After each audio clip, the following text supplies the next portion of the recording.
28-year-old Bridget Klein Simpson has identified as a woman for years, and she wants to get into better shape, so she went to the Bodyworks gym for women in Parksville for a membership. Klein Simpson says she was initially welcomed, but after one workout she was informed she was not allowed at the women's only gym. Saying, sorry, we made a mistake, you're not actually allowed to be here, but you're more than welcome to use the co-ed facility. And I kind of just hung up because I was devastated. I mean, there's really no other word for it.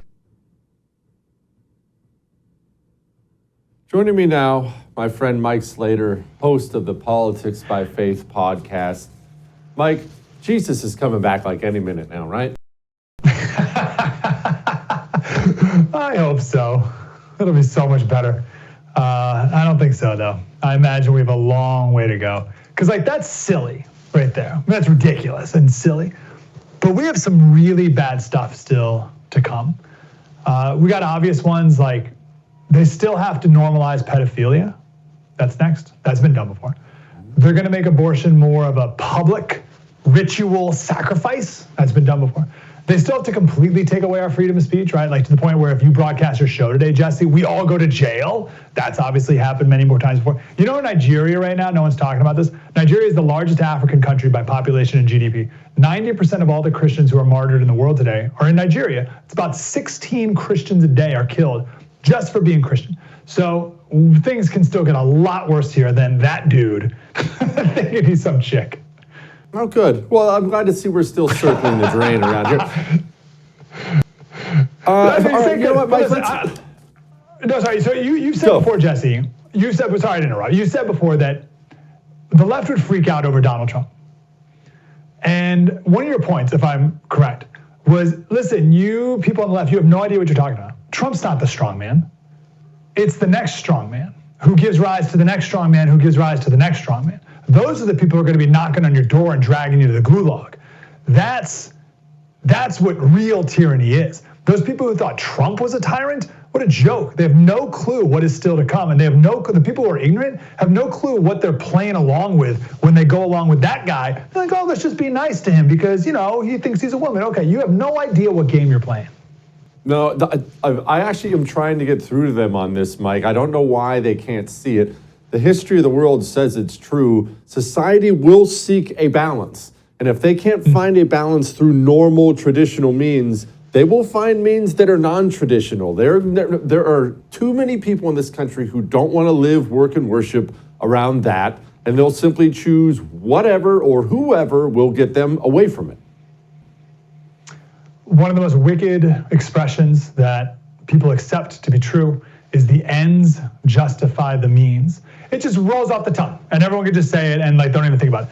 No, that's not true. You cannot achieve moral ends through immoral means. I believe that's accurate. But they'll justify anything they got to do, they'll justify and find a way to do it. I just heard they had a Twitter hearing the other day, and one of the Twitter people gets up there and says, we had to protect freedom of speech because you can't yell fire in a crowded theater. Bullcrap. Of course you can't, especially if there's a fire. These people are just wrong. That's an inaccurate statement. Of course you can do that. You must do that, and we don't have to go over the whole history of that expression. But these people have no idea what's coming, and it's going to smack them in the face. It'll be too late.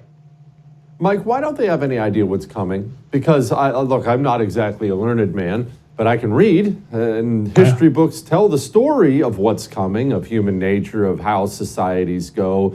And yet today, it just happened today. I saw someone else, I forget who it was, one of these crazy liberal lefty types that say, hey, you can't just have freedom of speech for everyone. There have to be limits on it. People don't understand what they're doing. I say it all the time. Everyone wants to be nice. That's the first thing. We'll put that aside. I think literally, not only do people not read, they can't, Jesse. This fact boggles my mind. 54% of Americans cannot read at a 6th grade reading level. Huh? Half of Americans can't, barely literate? So you have that, and then beyond that, people aren't gonna go out of their way and read history because it's hard. And the problem with it is when you read history, you're supposed to read, you're the bad guy. And no one wants to do that. So you're telling me first I have to be able to read, which few people even can. Then I have to read things that are hard to listen to. hard to read about, right? Like, you got to read about like the Holocaust and stuff. Ugh, that's pretty dark. I'd rather just be nice and watch a Netflix show. It's way easier. And then I have to read about the Holocaust and think that I'd be the prison guard. I'd be the guy in the gas chamber. I'm not going to do any of that stuff. Forget that. And it's our education system, right? The Philadelphia School District, they're letting the kids stay an hour, or they're starting Monday 2 hours later because of the Super Bowl, right? So I was like, I wonder how the Philadelphia School District is doing these days. 17% of their fourth graders can read. 17%. You think they're going to know about our history? They're going to learn about our history? Of course not. It is one of the cliche of all cliches, but it is true. If you don't learn your history, you're doomed to repeat it. That is true. All right, Mike, let's switch gears here. There was a massive earthquake, Turkey and Syria. The footage has been brutal. By the grace of God, they're still finding people, but thousands and thousands of people dead. That brings a little perspective. Your podcast is all about perspective. That gives us some, doesn't it? Yeah, Politics by Faith is the podcast, if you can check it out. Yeah, listen, this is one of the hardest questions of all time, right? Like, why do bad things happen? Why is there suffering in the world? And I just want to say before I even try to tackle it in 2 minutes, it's okay to struggle with this question.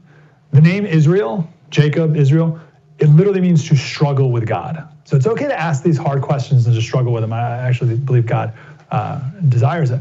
So why do we have suffering? If you believe that the purpose of life is constant prosperity and comfort, then suffering is baffling, absolutely baffling.